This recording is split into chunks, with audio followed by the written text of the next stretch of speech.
Welcome to Homefront Sit Rep. I hope you're in for a great show today because I'm just a veteran talking about what's on my mind and maybe you. You can find Homefront Sit Rep on Apple, Amazon, Spotify, or wherever you find your favorite podcasts. You can also check out Homefront Sit Rep's YouTube channel. Buckle up, the show is starting.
Welcome, everybody, to a Monday edition of Homefront Sit Rep. How is everybody doing? Gunny, how are you, sir? Good, man.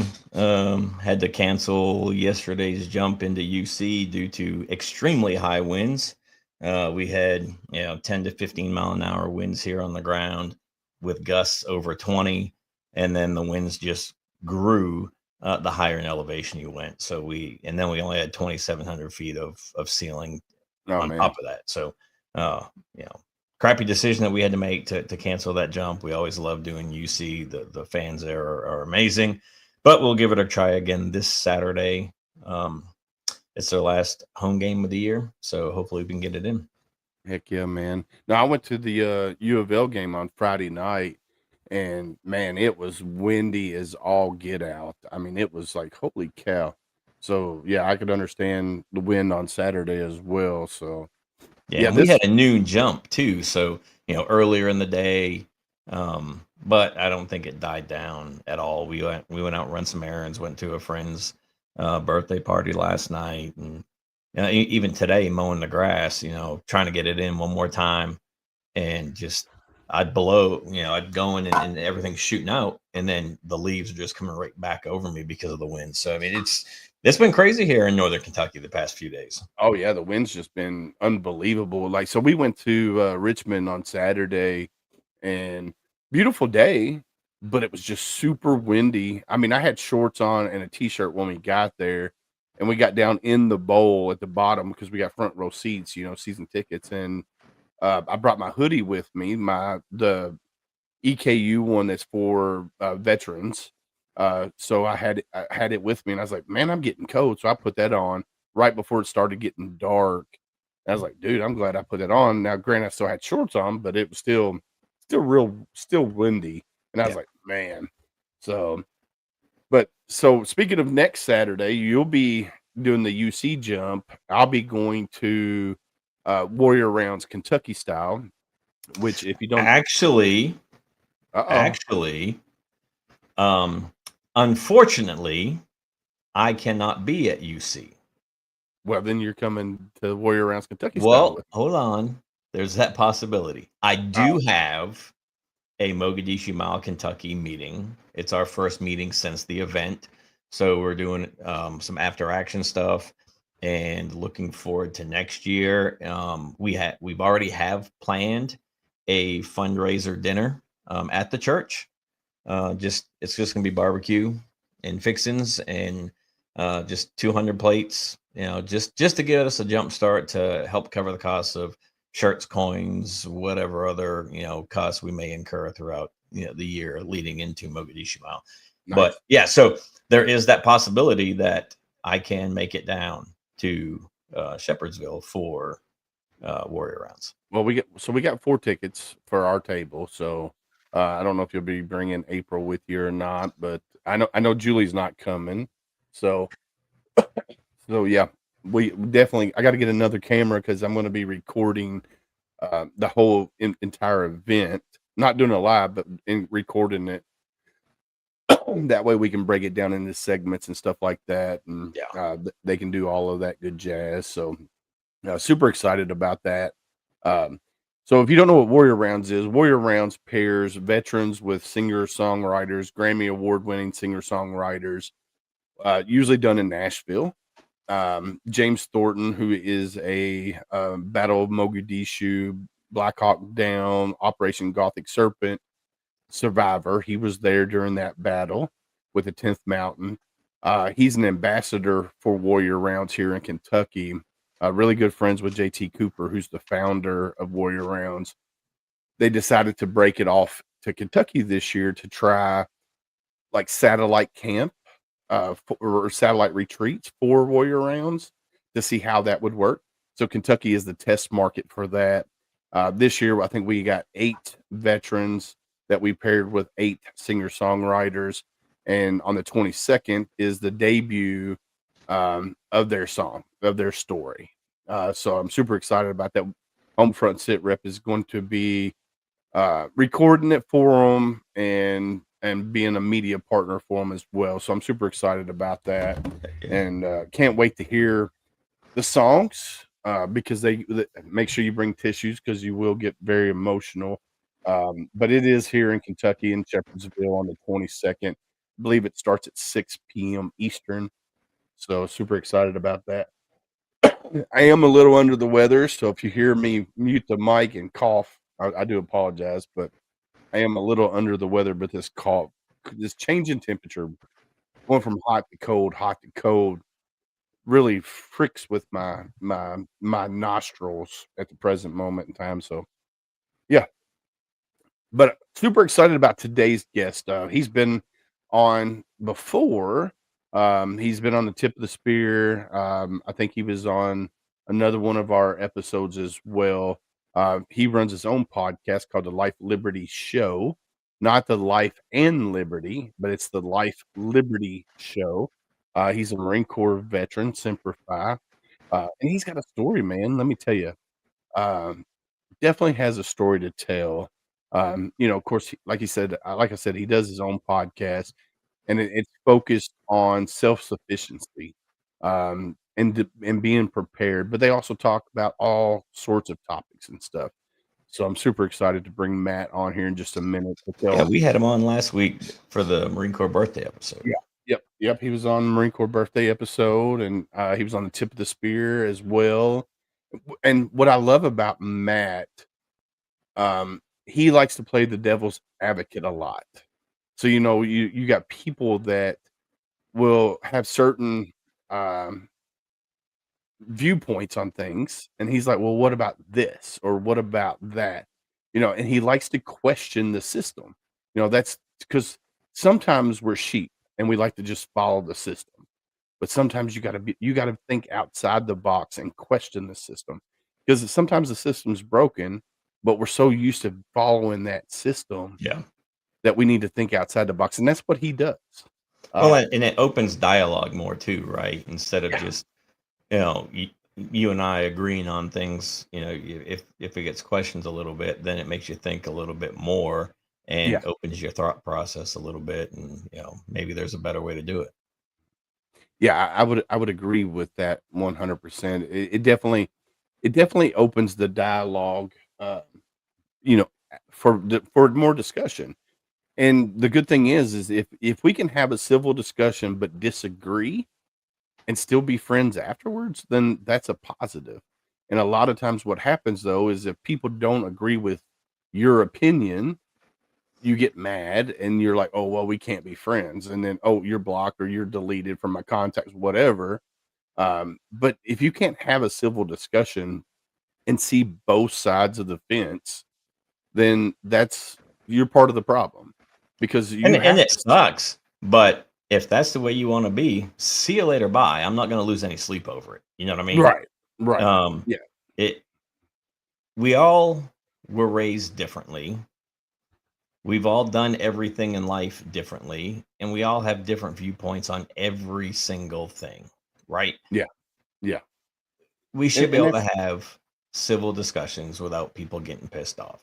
Like my grandmother, who's no longer with us, um, when it's baseball season and the Red Sox are playing the Yankees, she would not talk to me, period. And I'm like, it's a friggin' baseball game.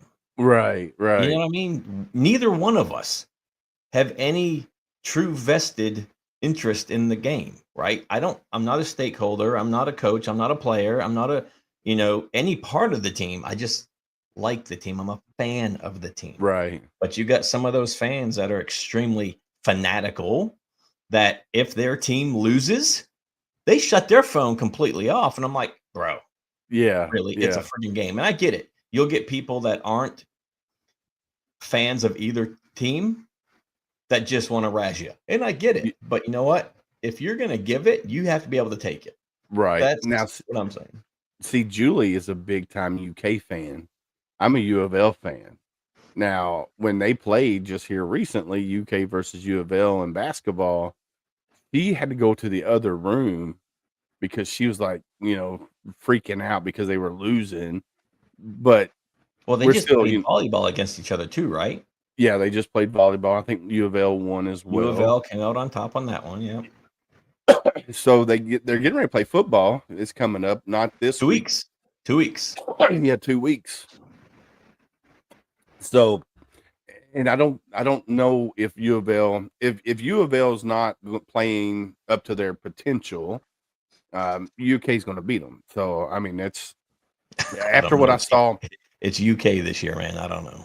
Yeah, you never know because I mean they played some really cool games here recently, good games here recently, and she gets mad when I root for UK when they're not playing U of L. I'm like, they're still a Kentucky school. I got to root for them. So Ah, I wish they could both lose. And that thing in a tie. yeah, ended in a tie. That way everybody's kind of happy. Everybody's Uh, all but hurt. Now, so I got a Marine Corps veteran friend of mine, Bill Rawson, who does the Distorted Static Show, which is a music podcast. He's from California originally, but he lives here in Kentucky now. So when Cal came in to play Louisville, was it 2 weekends ago? A couple He weekends ago. he was at the game rooting for Cal, and after Cal won the game, I texted him and said, "Hey, tough game for us, good game for you guys. Congratulations." Because he was thinking that Cal was going to lose because they didn't have a very good season. But they came in and spanked us. They came and spanked Louisville. So, Well, but but they it was lost. still But then they lose to Virginia Tech. right, right. So this So year's, pro and college both is just absolutely ridiculous. Before I yeah, came in here, there was an Ohio team playing a Kansas team, and the Kansas team was losing. I'm like, to the Northern Ohio team, really? right, Is this really right. happening? But it's just, you just don't know, right? Yeah. And it's sports and it's people, right? Yeah. And if you're at 70% and you're only given 70% of that 70, what are you really giving? You know what I mean? Yeah. It's you need to give, if you're out there being paid to play, you need to give 100% of whatever you have. Oh, yeah. There's Heck no yeah. such thing of giving 110%. The shit just doesn't exist. It's not money. It doesn't grow. You know what I Yeah. mean? You have to just give your all every time you're on the field or the ice or the mound or the pitch or whatever. Well, Uh, anything in life. I mean, your job that you have on a daily, your daily job, like you do team fast tracks. If you're 50%, no, and I can't. I know, I'm just saying, if you show up to work and you're only giving 50%, somebody's going to wind up getting hurt. Yeah. So Or worse. or worse, yes. Yeah. And that's just like with my job. If I'm not 100% at my job, I can, either cut through a 500 pair cable and knock the whole neighborhood out, or I can hit an electrical line and wind up possibly hurting myself, because that Or machine sewage will, or sewage drain. or You sewage know? drain or something of that nature. So you definitely got to be very careful. So, Definitely a crappy day if you do that. oh yeah, definitely, definitely. All right. So without further ado, I think we done bumped our gums enough. You think, Gunny? Yeah. So let's bring up our guest, Mr. Matt. Oh, wrong one. Ooh, that zoomed in way too far on us. Yeah. I don't like Hey, that. Welcome back to uh-oh. the show, Matt. How are you, sir? I'm doing pretty good. How about yourself? Man, we are hanging in there, brother. So Well, think I appreciate you guys bringing me on again. no, man, it's our pleasure and our honor to have you back on. Now, this time you get to talk about you a little bit more. Because with the other show, like the Marine Corps birthday episode, you didn't really get to talk about you very much. The tip of the spear, you didn't really get to talk about you and your story. So do me a favor, introduce yourself to the world of Homefront Sit Rep if you don't mind. I don't know where you want me to start in my story. Whatever, it's your story, you share what you want to share. Okay. Well then, I'll be kind of brief with my childhood, because if anybody really wants to know, they can go to my show and I talk about a lot of it, and eventually I'm going to have a book on my life. I think that it'd be pretty good. But so I was raised in poverty in Texas and moving around, lived in North Carolina, Oklahoma, Mississippi, and lived in Oklahoma and Texas quite a bit. We moved a bunch. My biological father's a heroin addict, left when I was 5. Been in the drugs and alcohol scene most of my life until I joined the Marine Corps. And I remember I was always going to join the military because I had nothing else going on. And I knew that if I stayed in the world of drugs, that it would be really bad. I probably wouldn't be sitting here today. And so 9/11 happened, and I remember I was working McDonald's, getting off 2-3 o'clock in the morning, closing McDonald's down. That's back, before they were 24 hours, and now we're back to that. So we'd clean up, and I wouldn't get home till about 2 o'clock in the morning. I'd failed 7th and 9th grade. And then I was in an alternative school, and I get to the alternative school about noon. So I was still asleep. My grandmother called me. We called her Nanu, right? Or still do. And she called and she goes, "Hey, we're being attacked. Turn on the news." And I rolled over, turned on the news. The first tower had been hit. And I was like, okay, whatever. Right? I was a punk 18-year-old kid that had just woke up, didn't really know what was happening. And I said, okay. And I rolled over and went back to sleep. And then for some reason, I don't know if I got completely to sleep or if I didn't sleep very long. And I remember going, maybe I should watch this.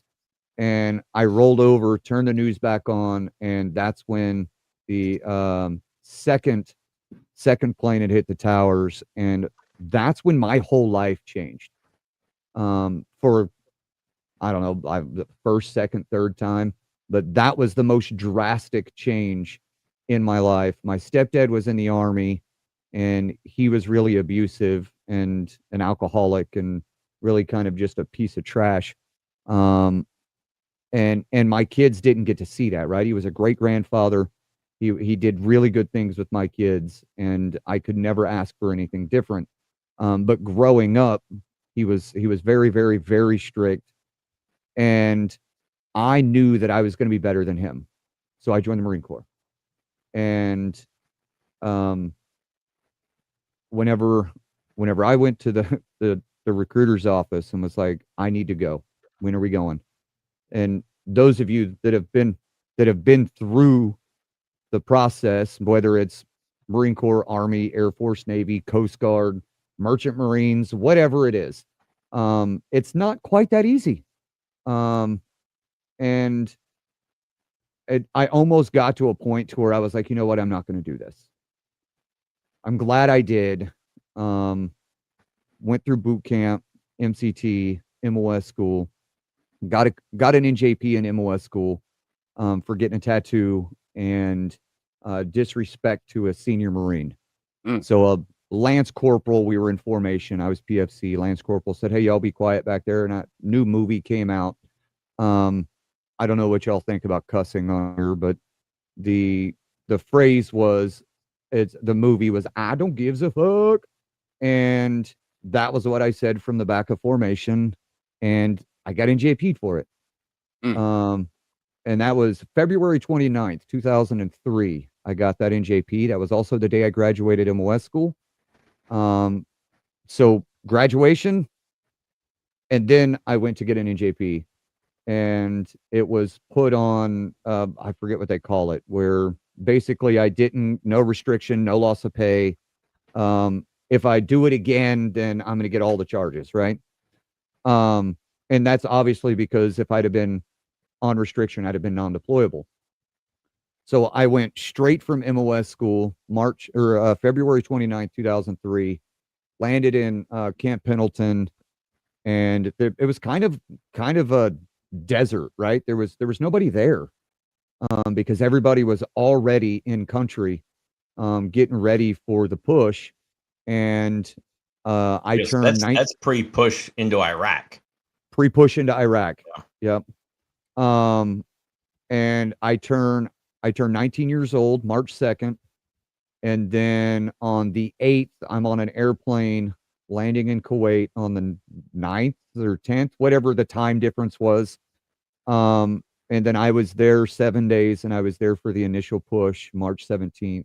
We pushed into Iraq. I remember getting into Ramadi. It was late. We pulled into Ramadi. And that was the last fob, right? Ramadi in 2003 was whenever you got there, nobody had gone any further. Yep. And we were continuously pushing forward. Got into Baghdad. We were there 3 days in Baghdad. So we didn't see anything crazy. And then we pulled back, and there was a college that we took over that was just outside Baghdad that we deemed Edson College. And then from there, we'd had a soccer game. I don't know if either one of you guys were there in 2003, and there was a soccer game that was our battalion against the locals.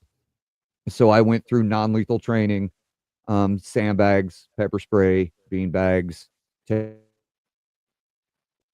and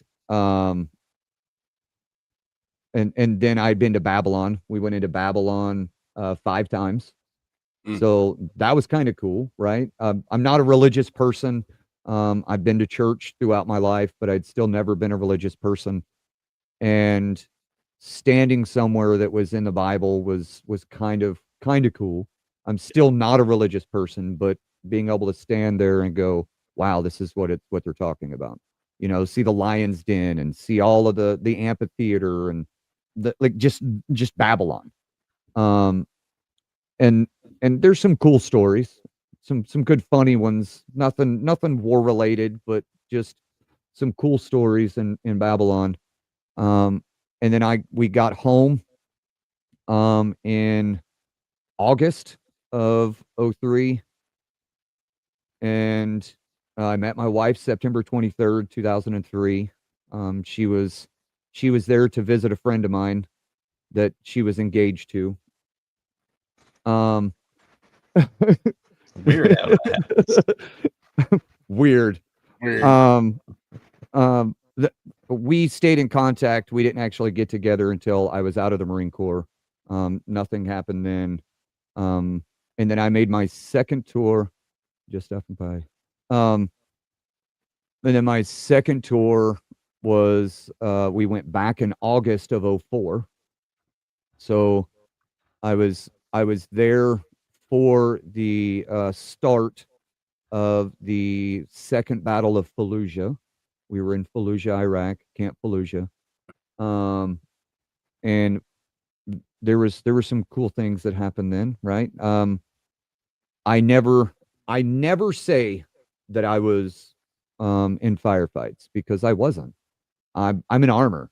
I didn't get on a truck to go outside the wire. The only time I was ever outside the wire was in '03, and that's only because there was no wire.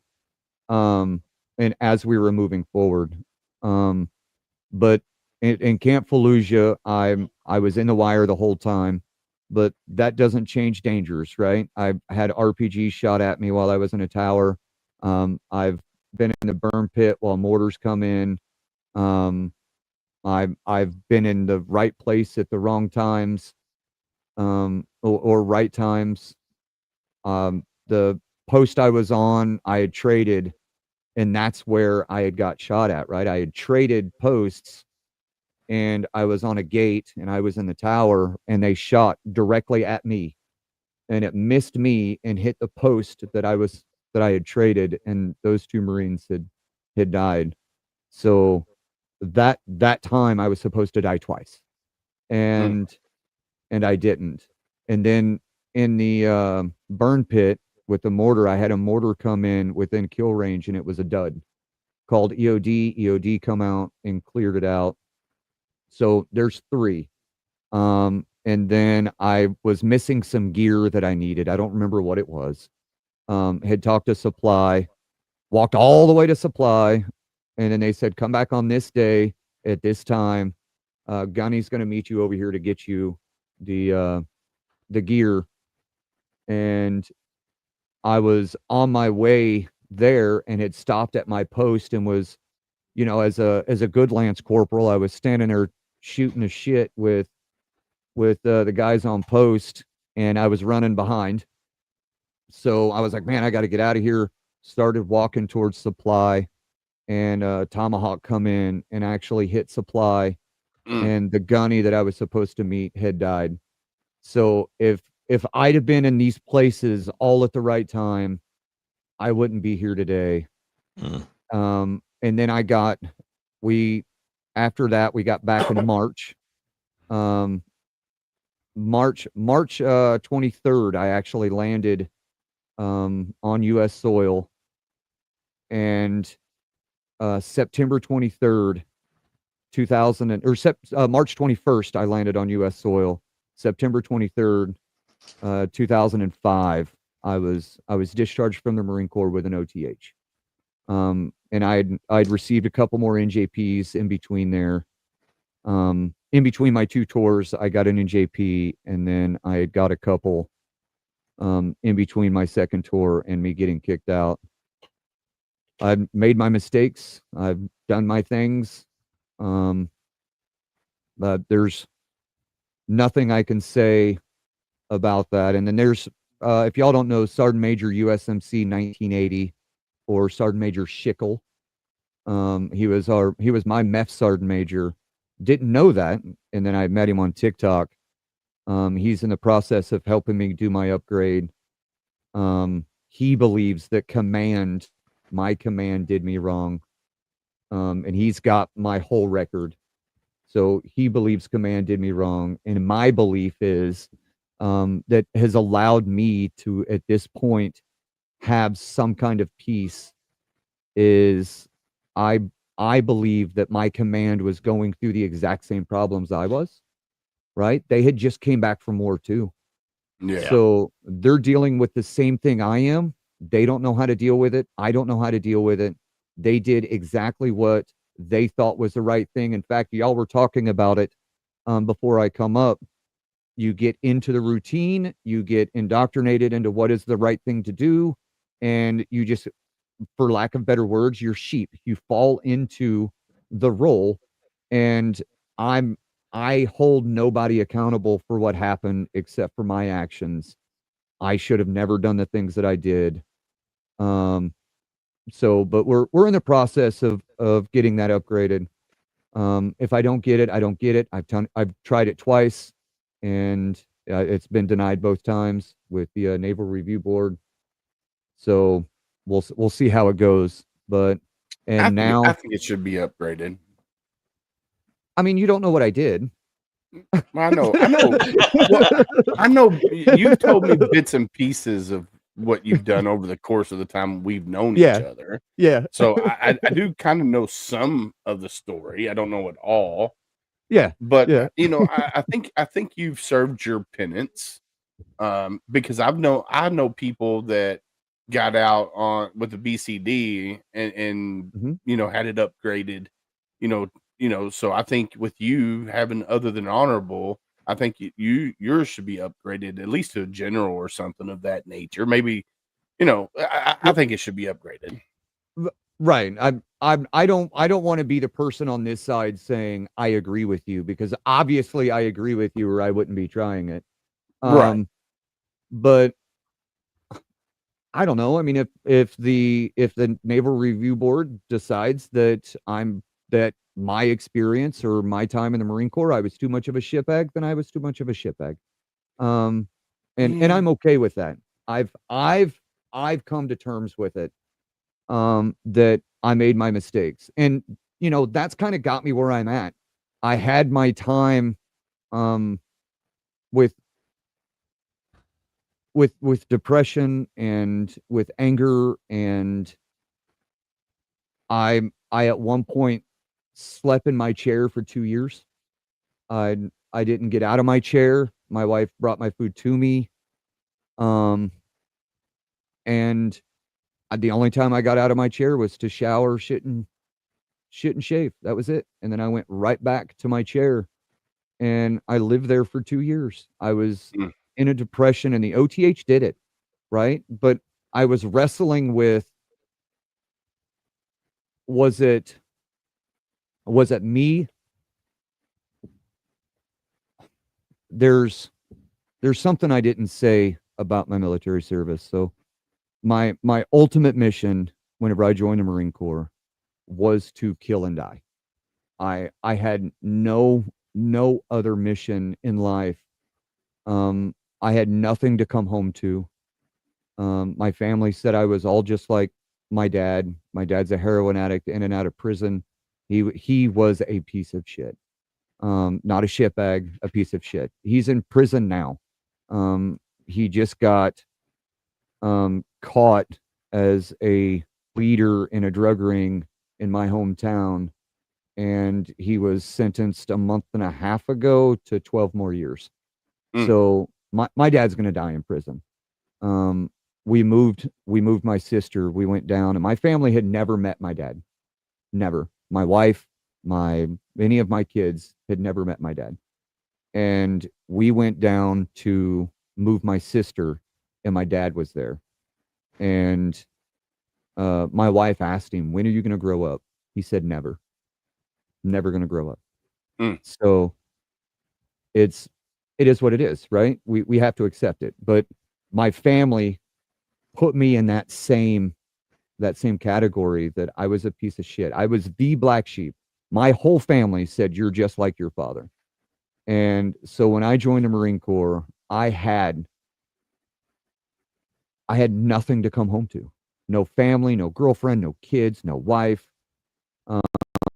And I wanted to die in war as a United States Marine to put some kind of honor on my name. And when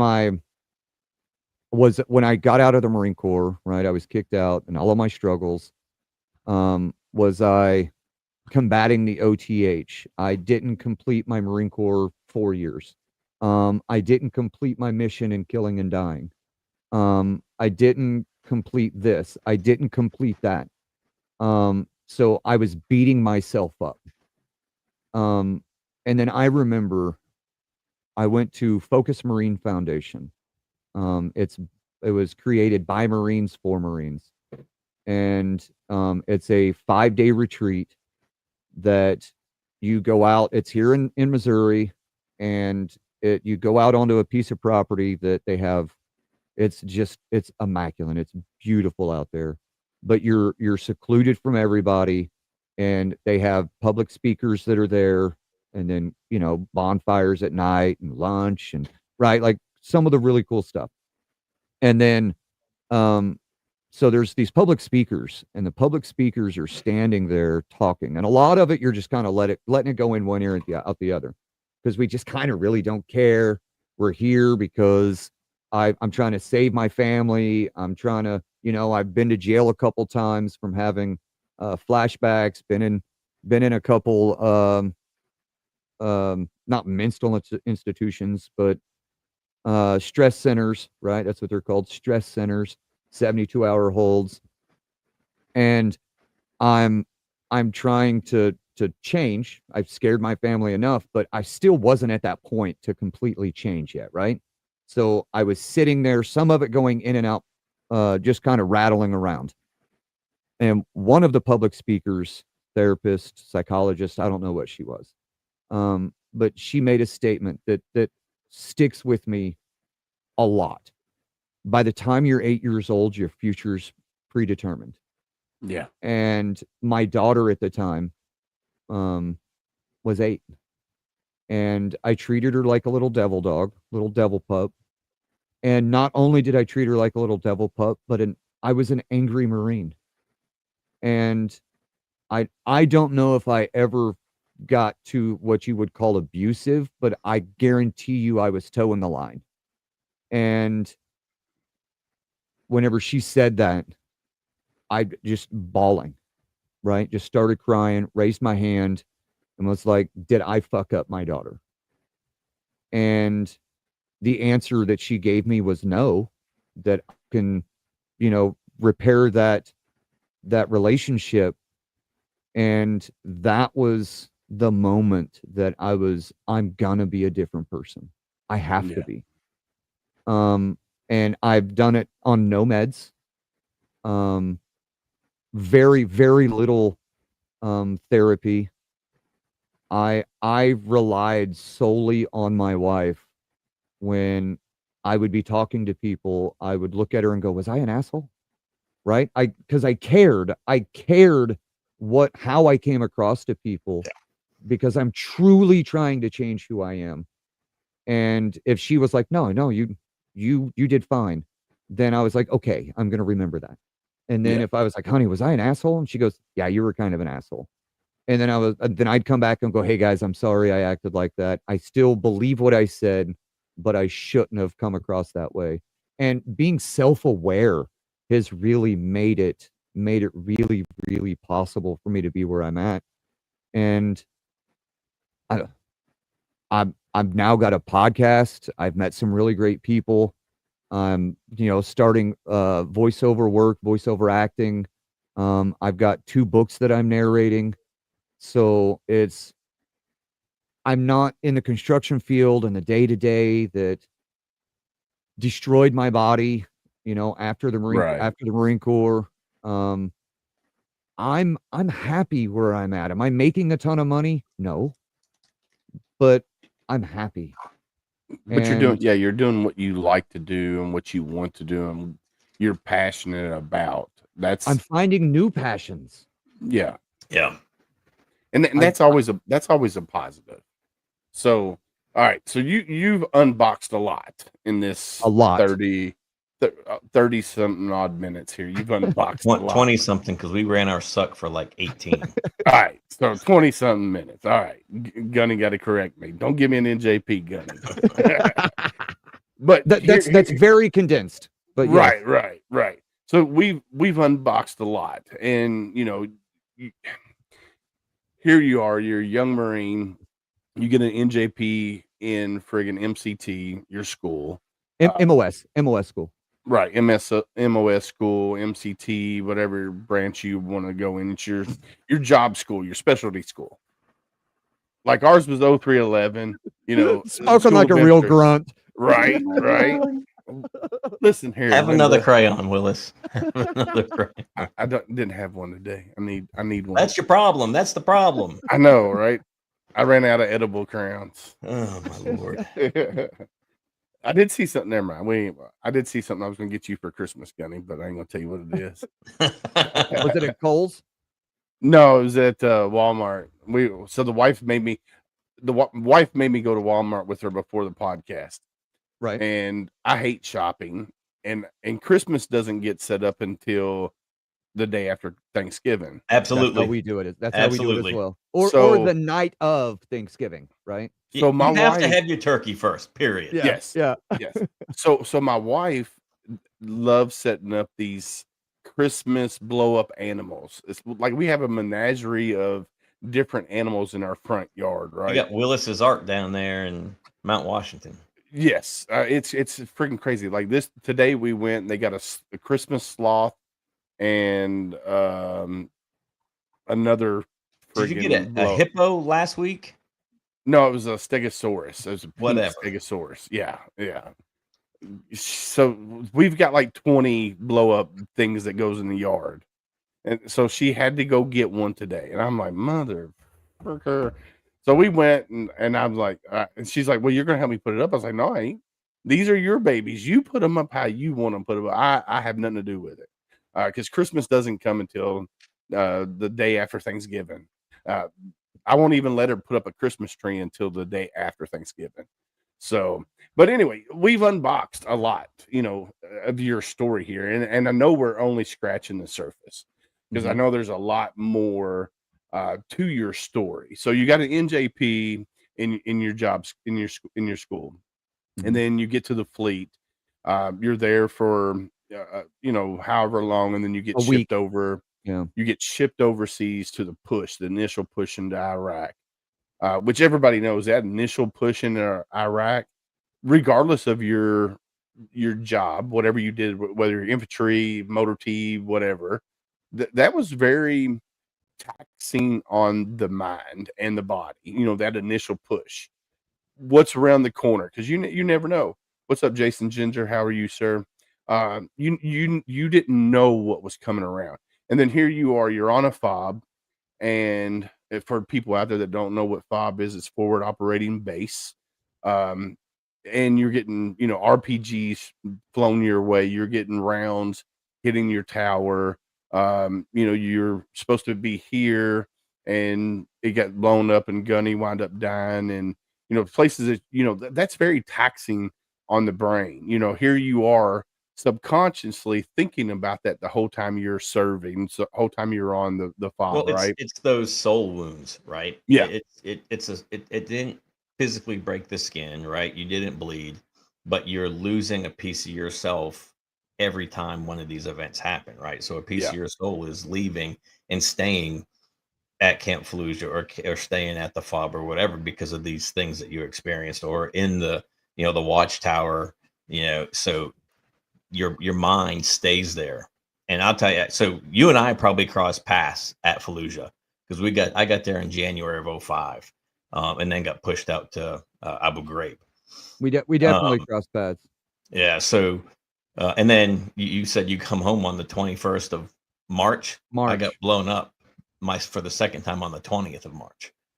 So the day before you came home. So, I know for a fact, physically a piece of me stayed in country, but for a very long time, and even to date, it's been 25 years, there's still a piece of me in Iraq, because every time that February 19th date rolls around, every time that March 20th date rolls around, whether I want to think about it or not, my mind takes me right back there, right? Yeah. The 4th of July, the weeks leading up to when people are testing their new stuff, my mind takes me back to Iraq. New Year's, when people are trying out, their fireworks. I've gotten better at 4th of July. Yeah, right. But still, it still is right there, right? And if you're expecting it, it's fine. It's those unexpected ones that it's like, Yeah. oh shoot, that just shook me to the core.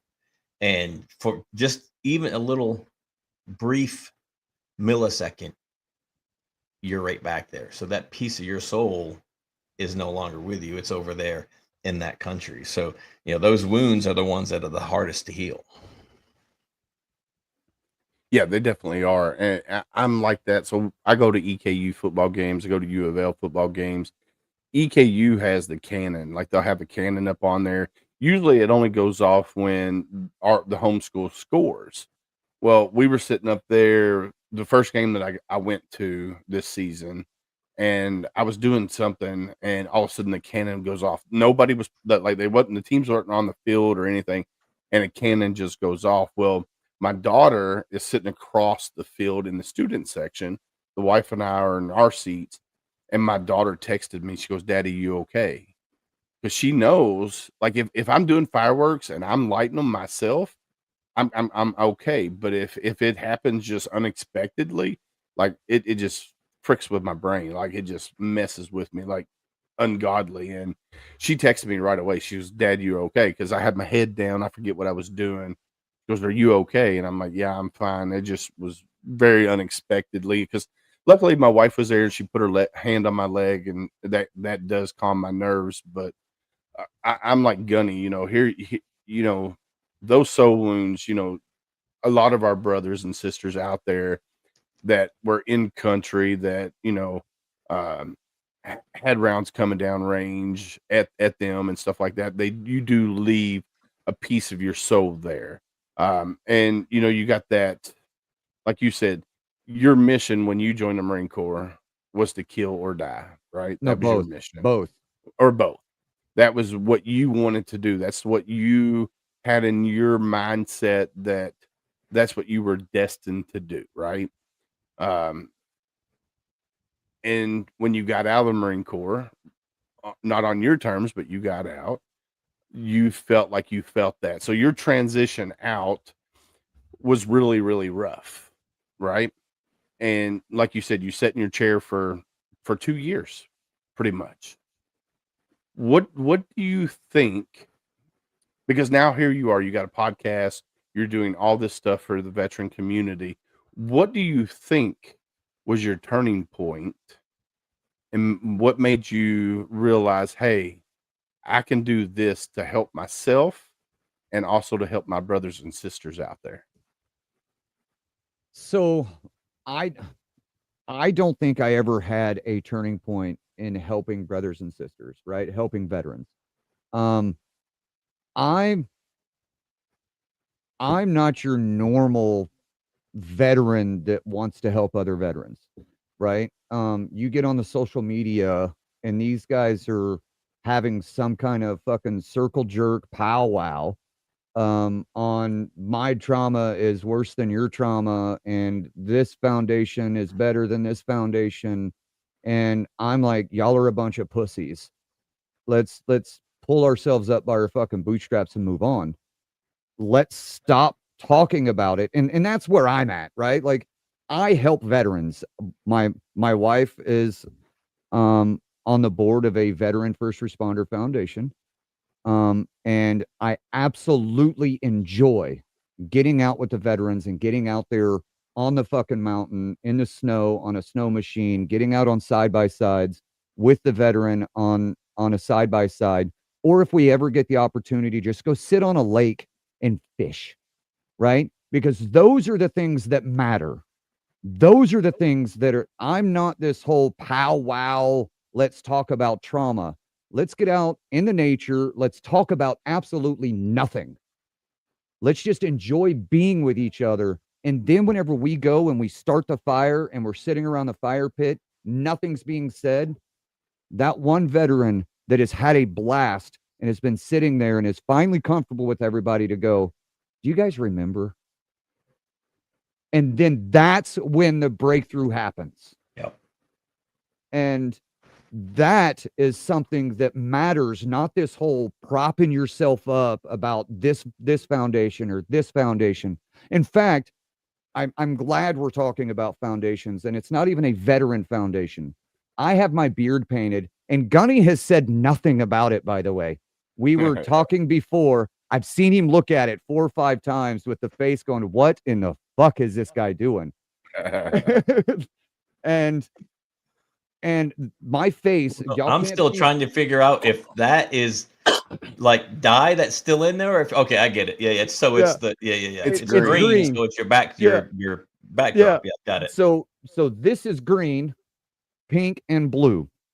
So Zach's Rays of Hope on TikTok, a wonderful, wonderful man is the founder of this, and his story, if you were to go find Zach's Rays of Hope on TikTok and go listen to his story, it is amazing why he's doing what he's doing.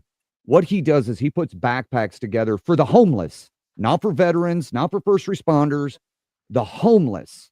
And he's doing it in Oklahoma, specifically Oklahoma City. He's trying to grow and expand.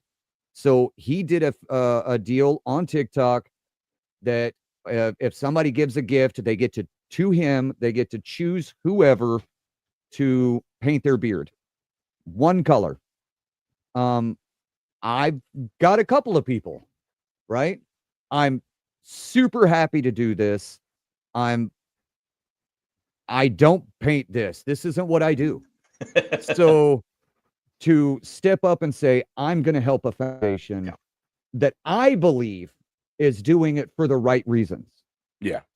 Is something I want to step up and do. And that's what the nastiness here is. By the way, it's another 2 days. So if y'all see me on the TikTok, it's going to be different variations of the colors, but 2 more days. So is that washout or is it permanent? It's Halloween spray on. Oh yeah. Okay, got it. Yeah. So I'll give a little bit of rundown of Zach's Rays of Hope. So Pops Danny is the founder. His son Zach was a veteran, if I remember correctly. He served the homeless community. Like he would go give blankets and stuff like this to the homeless community. Well, unfortunately, his son was unalived by one of the homeless people that he was helping. So after that happened, Pops Danny started Zach's Rays of Hope and continued his son's mission. And they do backpacks for the homeless, not just homeless veterans, but they do serve veterans as well. They do. But he continues that mission of his son. And he's one of the most genuine people out there. Like, you could tell when people are doing it just for the notoriety, for the fame of it.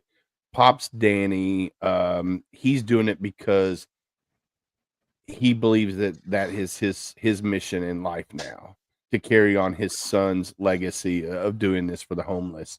And it's amazing to hear him speak and see how passionate he is about the mission. And those backpacks, they're not cheap by any means. They're anywhere between $100 to $200 backpacks with tents and all, socks, black, whatever. It's got a little bit of everything in it. Yep. And it's just an amazing mission. So yeah, go check out Zach's Rays of Hope. I don't know if they have a website yet or not. They do. It is ZRHF, Zach's Rays, or ZROHF.org. Yeah. So go check out the website and donate and help Pops Danny and continue his mission. For me, if I lost my daughter or daughters, either one of them, to something of that, I don't know if I could continue that mission. Not right away, because I would be so distraught. And to hear him say it, it was like 3 months later. Yeah. I don't know if I could. Yeah, he moved right into it. Now, the Veteran Foundation that I'm part of, that my wife is part of, I'm just a tag along and just love doing it. It's All American Heroes Foundation, and they are in their growing portion right now. They're 5 years in. I think it's their 5th year, and they're growing. So we are pushing. I was just in Denver at a Denver snow show promoting All American Heroes. Been to Minnesota. We went. Where was that, honey? Wyoming. We went out to an event in Laramie, Wyoming, and it. I mean, and that was all this year. Yeah. So it's this is I have a passion for this foundation, but I don't get out on social media. I've done one live promoting All American Heroes and trying to raise money, but I don't do the whole give me money on social media thing. Right. Now I also did another one for a foundation in Australia, but that's a whole nother story. Yeah. So But here's something I want to, because you said you don't help veterans. This is what you said a little bit ago. You said you don't help veterans, but Gunny and I will tell you, going out and hanging out with a veteran on a fishing bank or in a boat or out in nature in general is helping veterans, because I don't care. I don't care if we talk about trauma. I don't care if we're just sitting there bantering back and forth, oh, you're Army, I'm Marine, blah, blah, blah.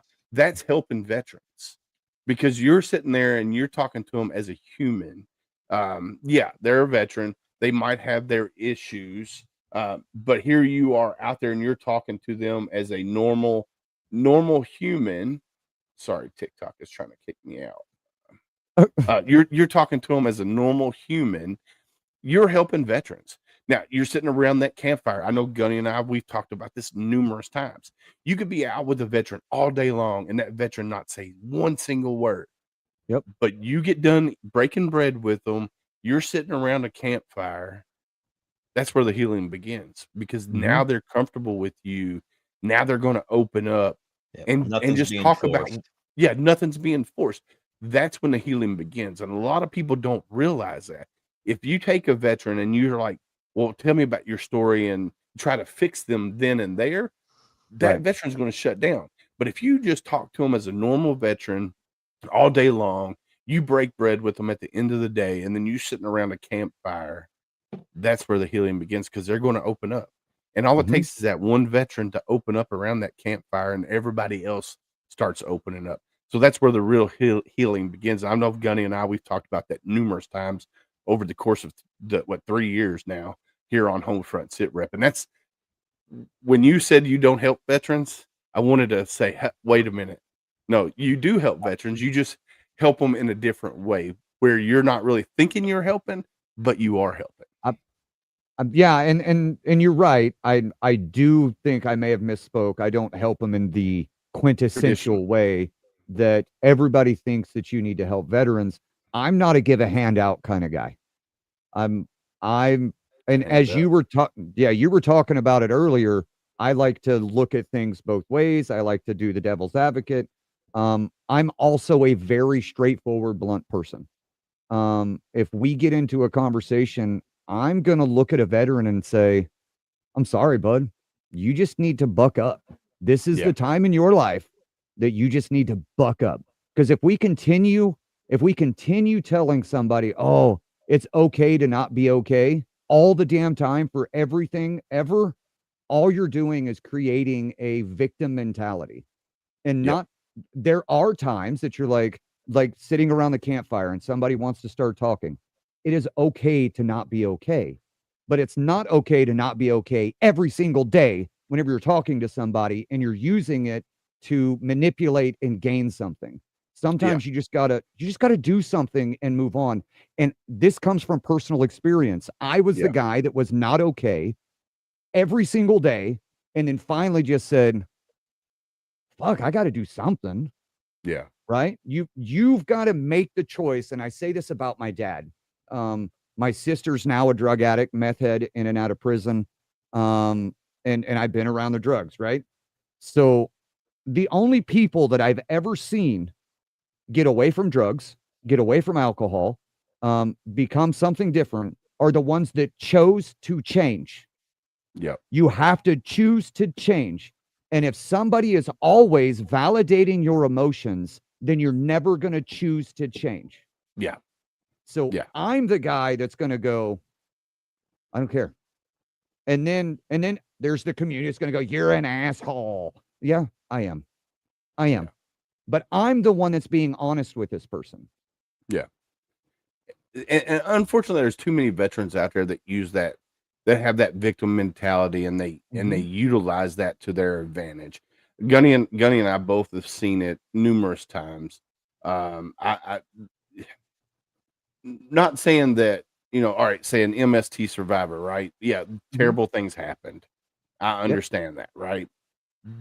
But there's also a time and place where you're like, all right, I'm no longer the victim. Let me move forward. Same thing with PTSD. I'm not the victim. Let me move forward. Well, it's with everything, right? Yeah. So not so much the first time, but the second time I got blown up, I blamed myself.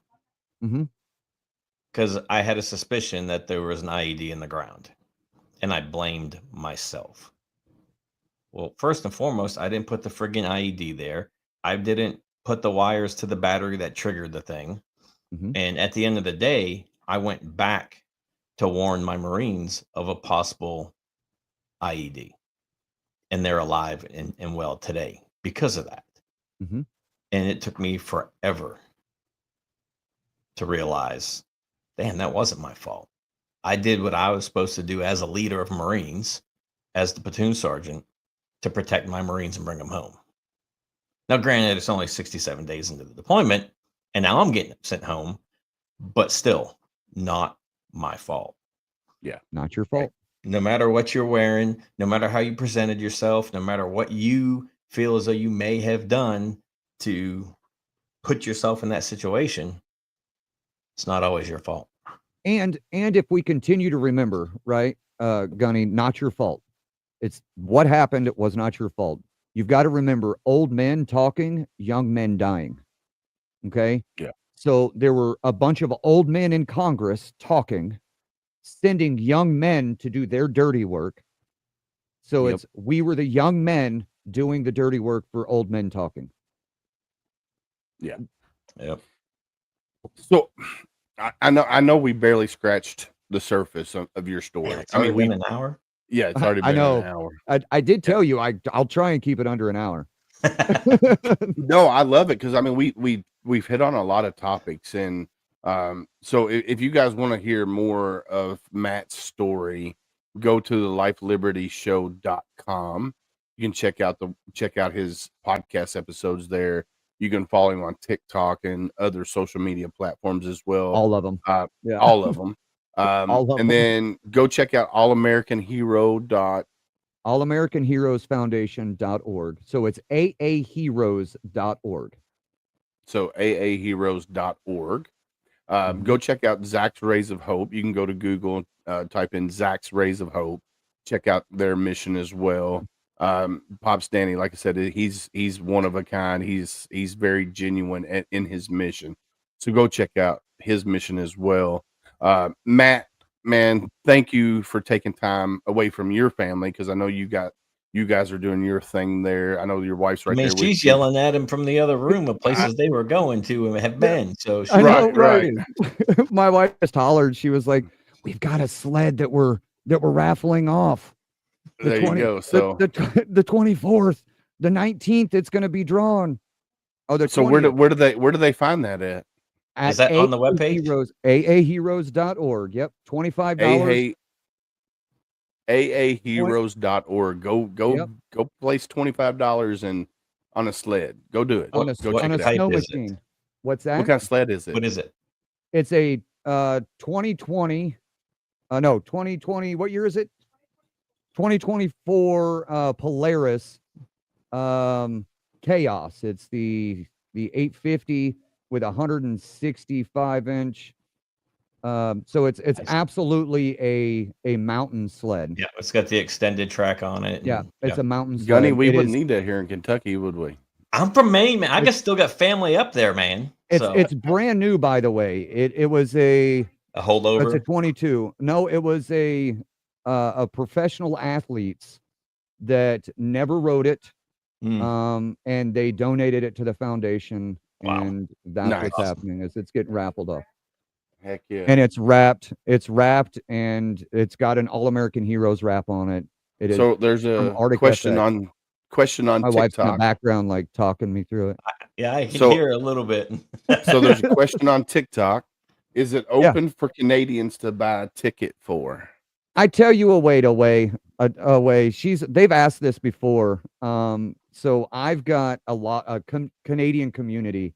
I've talked politics, Canadian politics, dribbles into American politics. And Away knows that the Canadians can do it because Berta Proud Dad has actually entered for it. And yes, we will get it to Canada. We have somebody that'll deliver it anywhere in the two countries. And he says that he'll have it on the doorstep Christmas morning. Nice. All right. So tell your wife to get Tell with my her wife. people. Tell Get your with your wife to get people. with that. We're gonna have them on the show to talk about their organization and stuff. So Yeah, let's make it absolutely. happen. We'll make it happen. Honey, did you hear that? Oh, you're not watching on YouTube? Oh, What's okay. what's wrong with Yeah, her? yeah. What's wrong with you? Come on. He said that you're gonna get your people together. You're gonna have you on the show to talk about the foundation and promote the sled. Okay. Let's he make it said. happen.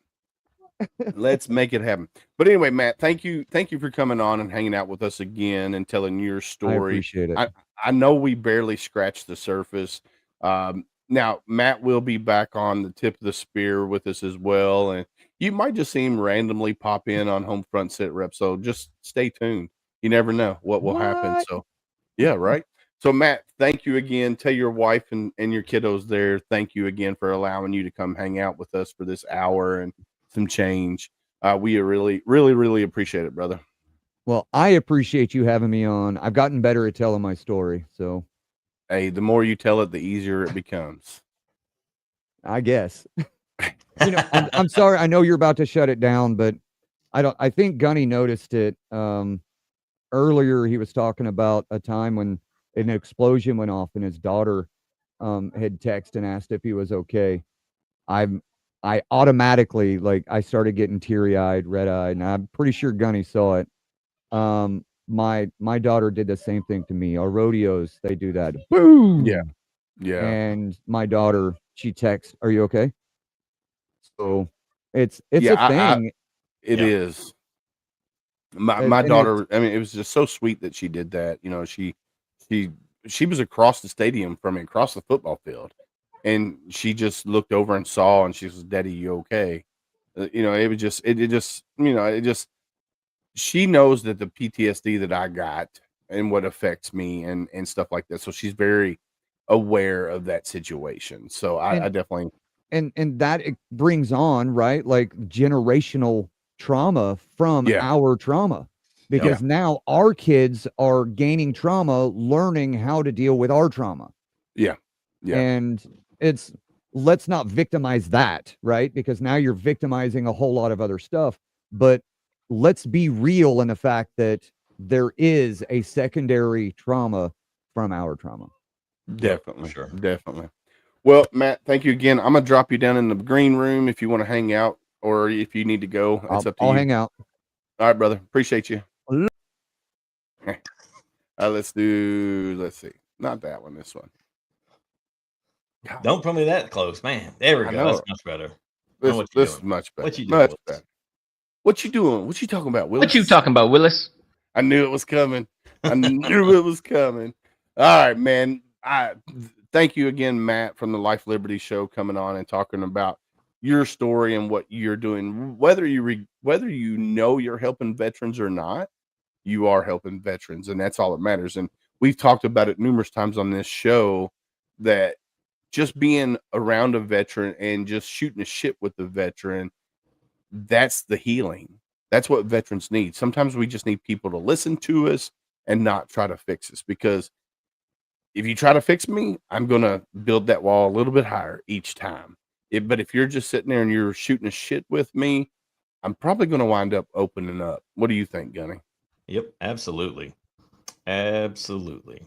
So I'll talk definitely. when I'm ready. You know what I Yeah. mean? It's just the way it is. Yeah, Don't try to force it out of me, because you're just going to get, I served for 14 plus years. That's it. Yep. You Yeah, know what I mean? I'm gonna say, hey, I was a Marine Corps vet. I was 0311 infantry. I served from this time to this time, then got recalled from this time to this time, and that's all you're getting from me. You ain't getting nothing else. Nope, that's it. My story's out there. If you want to know my story, go look. You can find it. It's out there. Oh, So mine's definitely out there. yeah, yours is definitely out there for sure. I mean, Chat GPT will bring it up and tell you all of Gunny's story and all of Willis's story. So you can go find us on that if you want. Chat doesn't need to be in my books anywhere. Right, definitely. So I love episodes like this where our guest gets to tell their story uninterrupted. Yeah. Because basically, Matt filled the void. He kind of touched on everything there. We didn't have to pull it out of him. He just kind of told us his story, and at the end we got to talk about things that went on during his story, and that's what I love. And the thing is too, he's like, I don't know where to begin, and he talked a little bit about his childhood, and then went into the his Marine Corps time, and then a little bit after service, and he didn't tell everything, but he hit on key points that's going to resonate with anybody that's listening or watching at the moment, or is Right. going to listen later. Yeah, definitely. And I'm super excited for people to learn more about him and his wife's organization, and organizations that he support. I mean, mom and pop organizations like Zach's Rays of Hope that's out there, doing backpacks for homeless people in general, and then plus veterans on top of that. It's amazing to see that, people that are out there doing that, like Matt. He's not realizing that he's helping veterans. He feels like he's a tag along at his wife's organization that she's helping run, but yet he's getting healing from helping her, and then the veterans are getting help from Matt. So yeah, I think it's super, super cool, man. It's amazing. So it is simply amazing, Gunny. All right. That's phenomenal. Phenomenal. All right, Gunny, you're up. Yeah, you're not alone. You still have worth. You still have value. Surround yourself with people that are going to build you up and not tear you down. Amen. Don't let your dark days win. Yep. In the silence of your struggles, remember, though unseen, you were deeply held in the hearts of others. You were not alone. And this right here is so powerful, because I've got friends from high school that I don't talk to on a daily basis, and I might not even talk to them for a couple months. But I know that if I call one of those people up, they would be here tomorrow at my doorstep if I needed them to be. So don't let your dark days win. Reach out to somebody that you haven't talked to in forever, and if you need help, because they're going to be there. And then this right here: the uniform may come off, but the bond remains, and together we heal, we rise, and we carry each other forward. There's a big trend on TikTok right now and other social media platforms where veterans are putting down other veterans. Whether you're a combat vet, non-combat vet, whatever, we all signed our name on that dotted line. And as long as we continue to cut each other down, we can't carry each other forward. So stop doing that with the toxicity, and let's carry each other forward. Let's heal each other, and let's rise above that. Um, Hashtag be someone stranger. We talk about this all the time here on Homefront Sit Rep, and I'm a beat it until it's blue in the face. Look, we as humans, we're more apt to talk to a complete stranger than the ones we love the most. So if you're out and about and you see somebody and it looks like they're having a bad day, go up to them, say, "Hey, how you doing?" And if they give you the red flags, "I'm okay, I'm hanging in there, I'm living the dream," ask the next hard question: how are you really doing? And be ready for that conversation, because it could be a 5-minute conversation, could be an 8-hour conversation. And don't try to fix them. Just listen. That's all people need sometimes, is somebody to listen to their story, their struggles. So definitely just ask that next hard question. Be someone stranger. Yeah, it takes a village. You can't do this alone. Use that person to your left, to your right. like Willis said earlier, just, reach out to somebody. And one way to do that is, picking up your cell phone, open up your contacts, and just hitting the button and call that person. Maybe that person just needs to hear your voice today too. Yeah, definitely do that cell phone roulette, like Gunny says. And if you don't get an answer from that person, leave a voicemail. Say, "Hey, I'm just thinking about you." Hang up the phone. Do it Yep. again, and until you get a hold of somebody and talk to them, because you never know. You might save that person's life. You never know. Big shout out to our partners, Heroes Media Group, Reese Across America Radio. You can find Homefront Sit Rep on reaseacrossamerica.org reaseacrossamerica.org/radio on Thursday nights, 11 p.m. Eastern.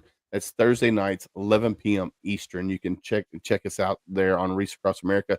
You can download the iHeartRadio app, Audacity app, or the TuneIn app and search the word Reese, and you can find all the shows that are on Reese Across America Radio. So go check it out. Then also a big shout out to Military United Podcast Streams, Elite Engraving, which I'm not wearing the hat tonight. I'm wearing Lindsey Wilson because my youngest has decided to go to Lindsey Wilson instead of Bellarmine. So super, super excited about that.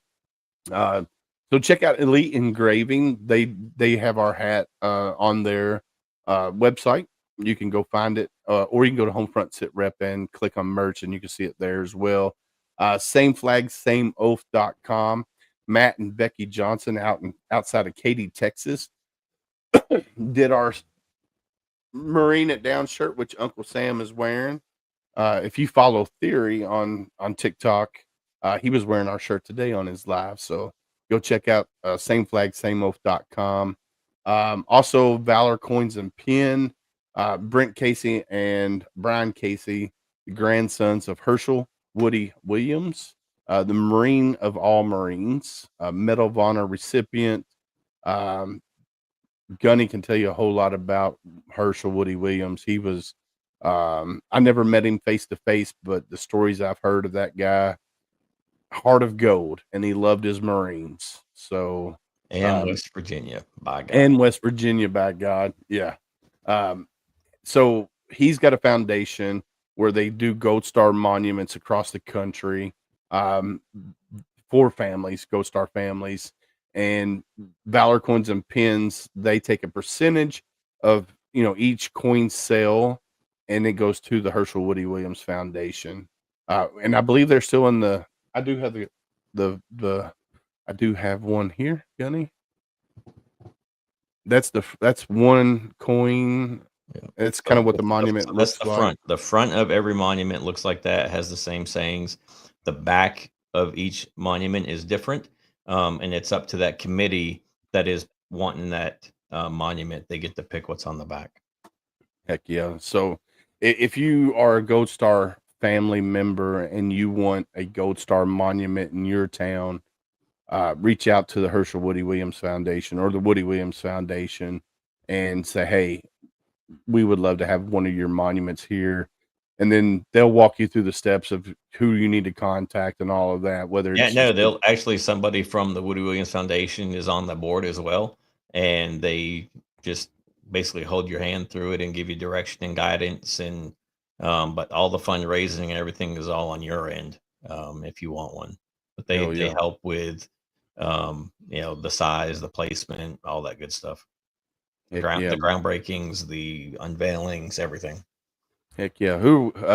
RDC Shoes, go check out rdcshoes.com. Darren Davis, Marine Corps veteran.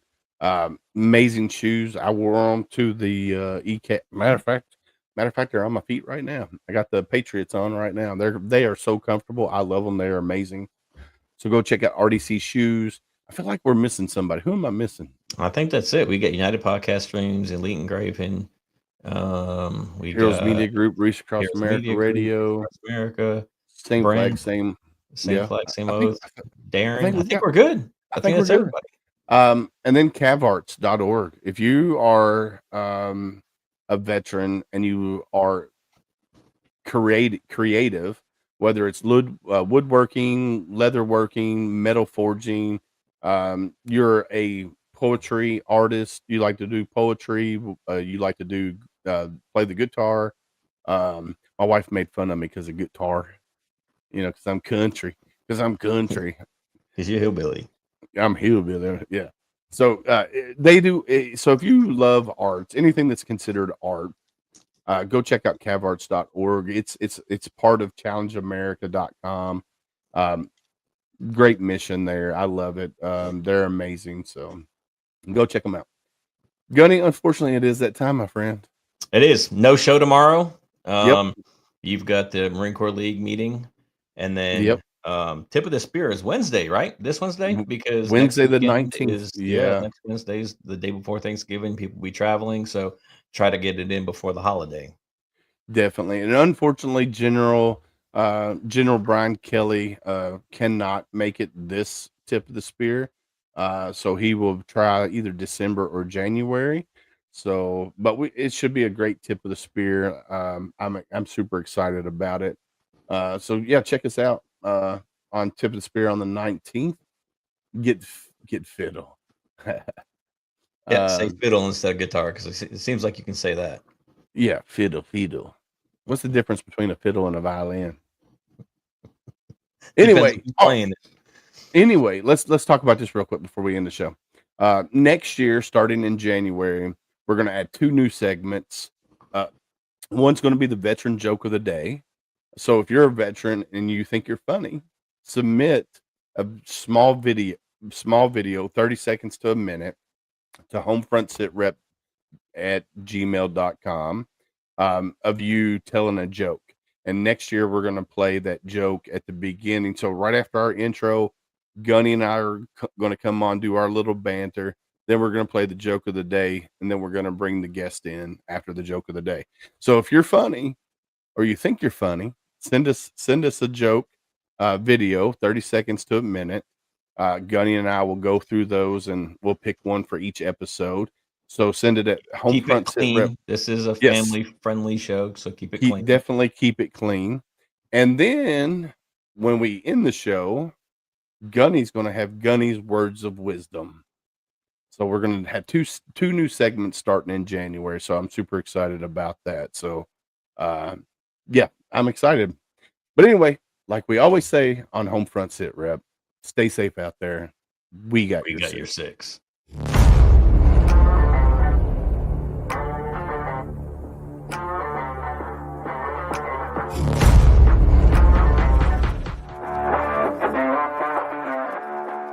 Thanks for listening. Hope you enjoyed the show. Suggestions and comments are always welcome. Cannot wait to have another great show with y'all. Don't forget you can find Homefront Sit Rep on Apple, Amazon, Spotify, or wherever you get your favorite podcast. Stay safe out there. I got your six.